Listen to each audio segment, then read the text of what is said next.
Hi, I'm Angie, and you're watching Dante's Vaccination.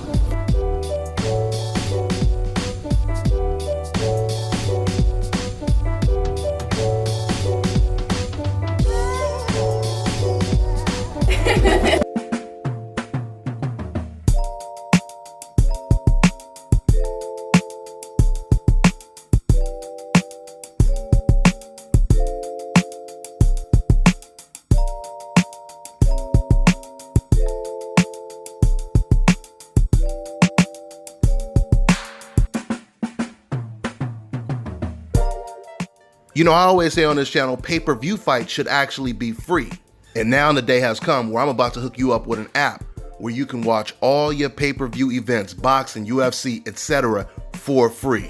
I want to introduce Block TV, the best internet streaming television app out there. They provide over 3,600 channels, including HBO, Cinemax, Showtime, and Starz. They have a massive video on demand library with over 40,000 of the new release movies and the latest TV series. And it also includes DVR. So you're getting all of this for $34.99 a month. And once again, that includes free pay-per-view. So this one right here is a no-brainer, guys, because back in Las Vegas, I was paying damn near $200 a month for my cable. Those days are long gone now. So to get the app, make sure you guys go over to getblocktv.com and put in my promo code and get 30% off your first month. You also get a free month for every friend you refer. The promo code is DBNation. Dante's Vaccination, what's going on, guys? So I reported the other day or 2 days ago that Eddie Hearn said he offered Golden Boy and Canelo Alvarez 4 opponents: Caleb Smith, John Ryder, Demetrius Andrade, and Dimitri Bivol. And Eddie Hearn, he had said at the time he had got no response from Canelo or Golden Boy. Now, you guys may have also heard the talks that Canelo Alvarez, he may choose a Jason Quigley or a Toriano Johnson as his next opponent, as opposed to the great list that Eddie Hearn offered to Canelo Alvarez. Now, this is what Eddie Hearn had to say if Canelo decides to go with Jason Quigley. Hopefully Golden Boy doesn't choose French contender Jason Quigley, because that would be an even worse choice than when Canelo fought paper champion Rocky Fielding. Now keep in mind though, before he said that, he said this. He praised Canelo, basically almost trying to give him a psychological pep talk, because that's the way I took it. This is what he said. He said Canelo is not going to fight Jason Quigley. He's not going to fight Toriano Johnson. The great thing about Canelo is he's a real champion and he wants to fight great fighters. But he followed that up by criticizing Canelo Alvarez for choosing Rocky Fielding when he had #1 contenders like Jamal Charlo, when he had other undefeated champions in his division at middleweight like Demetrius Andrade, who also works with DAZN. And we know that Andrade or Charlo would have been a way bigger fight than Canelo versus Rocky Fielding. So it sounds like Eddie Hearn, he's trying to be respectful with Canelo Alvarez because he knows what type of person Canelo Alvarez is. He knows Canelo doesn't take too kind to people criticizing him. Last time Juan Manuel Marquez criticized him, Canelo challenged him to a fight.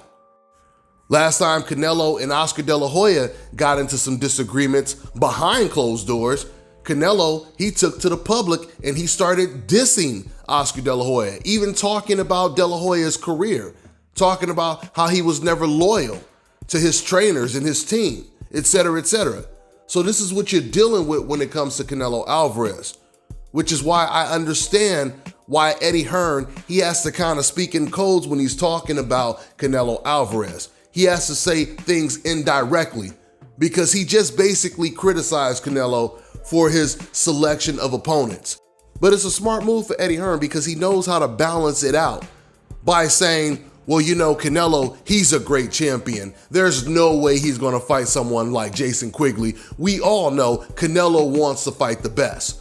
So you say that, you're basically telling Canelo Alvarez, this is who you're supposed to be fighting. These are the expectations set for you. So it puts more pressure on Canelo Alvarez when Eddie Hearn or Oscar De La Hoya says something like this.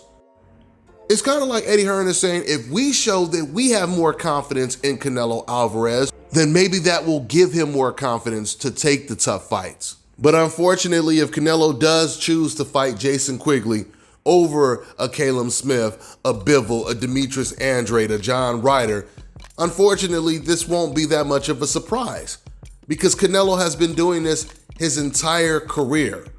From him fighting Matthew Hatton, Ricky Hatton's brother, from him fighting against Rhodes, from him fighting Liam Smith, to Rocky Fielding. He's been doing this his whole career. And then usually every 2 or 3 years, he'll step up in competition and fight a tough opponent. But now the fact that Canelo is almost 30 years old and he's running out of time, he can no longer get away with choosing these type of opponents without backlash.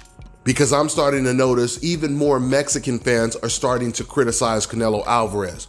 And we all know that Mexican fans are the most loyal fans in the entire sport. So it would be a huge mistake if Canelo decided to fight Jason Quigley in his very next fight. I'm going to go out on a limb right now and have a little bit of faith in Canelo Alvarez, predicting that he doesn't choose such a weak opponent in his very next fight. But there's some more news on who Canelo Alvarez may actually be choosing for his next fight. I'll drop that in another video. That's all I got for now, guys. I'm on to the next one.